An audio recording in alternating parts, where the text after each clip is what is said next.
कई लोग मारे गए वहां का जिला प्रशासन पूरी तरह इसके लिए दोषी है। एक बार सर्वे हो चुका था, दोबारा 6 बजे डीएम लेके पहुंच गया वहां पे, और किसी पक्ष को जज ने फैसला दिया, जो न आदेश दिया उसमें दूसरे पक्ष को न बुलाया न जानकारी। जो घटना हुई है मतलब इतनी अफसोसजनक है कि जिसका कि मैं आपके सामने बयान भी नहीं कर सकता। और अफसोस की बात यह है कि इसमें खास तौर से मुस्लिम समाज के लोगों को जो टारगेट कर करके काम किया जा रहा है इस प्रदेश और देश के अंदर, इससे ज्यादा बुरा हाल शायद आज़ादी के बाद में कभी नहीं हुआ होगा।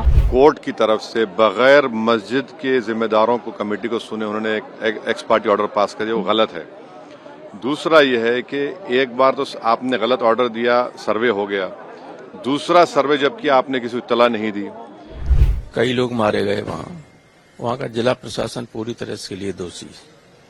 एक बार सर्वे हो चुका था, दोबारा 6 बजे डीएम लेके पहुंच गया वहां पे, और किसी पक्ष को जज ने फैसला दिया, जो न आदेश दिया उसमें दूसरे पक्ष को न बुलाया न जानकारी। ऐसा कभी होता नहीं। अगर इस तरह से होगा, इस तरह से जज फैसले करने लगे, सारे देश में आग लगा देंगे ये लोग। तो सर आप संभल वाला इशू उठाएंगे? बिल्कुल उठाएंगे। मैंने 267 का नोटिस दिया, हाउस सारी कार्रवाई रोक के संभल के इशू पर चर्चा होनी चाहिए।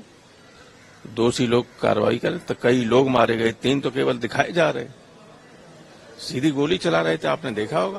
कह रहे थे पुलिस वाले गोली चलाओ, सब लोग गोली चलाएं। देखिए, ये जो घटना हुई है मतलब इतनी अफसोसजनक है कि जिसका कि मैं आपके सामने बयान भी नहीं कर सकता। और अफसोस की बात यह है कि इसमें खास तौर से मुस्लिम समाज के लोगों को जो टारगेट कर करके काम किया जा रहा है इस प्रदेश और देश के अंदर, इससे ज्यादा बुरा हाल शायद आज़ादी के बाद में कभी नहीं हुआ होगा। जुमे के दिन जब नमाज का वक्त था तो बहुत पुलिस फोर्स तैनात की, लोगों को नमाज पढ़ने से रोका गया वहां पर। कि ये जो घटना हुई है मतलब इतनी अफसोसजनक है कि जिसका कि मैं आपके सामने बयान भी नहीं कर सकता। ये एक प्री प्लान घटना है। और अफसोस की बात यह है कि इसमें खास तौर से मुस्लिम समाज के लोगों को जो टारगेट कर करके काम किया जा रहा है इस प्रदेश और देश के अंदर, इससे ज्यादा बुरा हाल शायद आज़ादी के बाद में कभी नहीं हुआ होगा।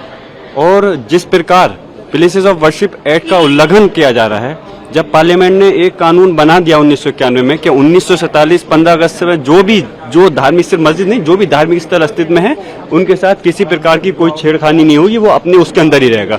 लेकिन उसके बावजूद कि जगह जगह याचिकाएं दारी जा रही हैं और सेम डे पर उसमें आदेश हो रहे हैं। सर्वे और डीएम और एसपी ने उसी दिन जाकर के सर्वे कराया, और सर्वे करा करके हमने बहुत सुकून के साथ सर्वे फिर भी हमने करा दिया। लेकिन जुमे के दिन जब नमाज का वक्त था तो बहुत पुलिस फोर्स तैनात की, लोगों को नमाज पढ़ने से रोका गया वहां पर। उसके बावजूद हमने कहा कि किसी प्रकार की कोई कदम उठाने की जरूरत नहीं है, आप नमाज पढ़ें, जो लोगों को नहीं पढ़ने दे रहे वो दूसरी मस्जिद में पढ़ लें। लेकिन जिस दिन ये घटना कल घटित करी है, जबरदस्ती मैं पूछना चाहता हूं, दोबारा सर्वे करने का मतलब क्या बनता था? अगर एक बार सर्वे कंप्लीट हो गया, दोबारा सर्वे करना चाहते थे तो कोर्ट का आदेश लाते, लेकिन फिर भी उन्होंने सर्वे किया। और जो लोग वहां पर थे, जब सर्वे के लिए ये लोग अंदर पहुंचे तो मौत के साथ में जय श्री राम और उसके नारे लगाते हुए गए। कोर्ट की तरफ से बगैर मस्जिद के जिम्मेदारों को कमेटी को सुने उन्होंने एक एक्स पार्टी ऑर्डर पास कर दिया, वो गलत है। दूसरा यह है कि एक बार तो आपने गलत ऑर्डर दिया, सर्वे हो गया, दूसरा सर्वे जब किया आपने किसी को इत्तला नहीं दी। तीसरी बात यह है कि पुलिस का ये काम था कि मस्जिद कमेटी को कॉन्फिडेंस में लेते या वहां की पीस कमेटी को। चौथी बात यह है कि जो सर्वे करने लोग आ रहे हैं वो प्रोवोकेटिव स्लोगन्स लगा कर आ रहे हैं, वो वीडियो उसका है, पब्लिक डोमेन में है।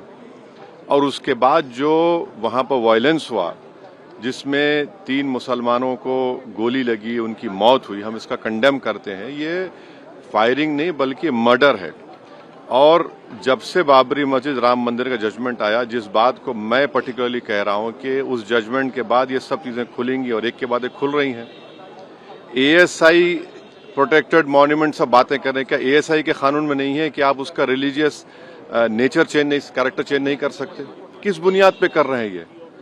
और आप किस बुनियाद पर अपने फेथ को दूसरों पे थोपेंगे? भाई कानून कोई चीज है ही नहीं है।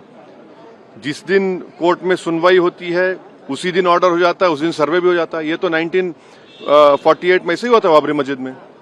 तो ये जो फायरिंग हुई है, ये फायरिंग नहीं है, मर्डर है। और जो भी ऑफिसर्स इन्वॉल्व है उनको सस्पेंड करना चाहिए और एक सिटिंग हाईकोर्ट जज से उसकी इंक्वायरी होनी चाहिए।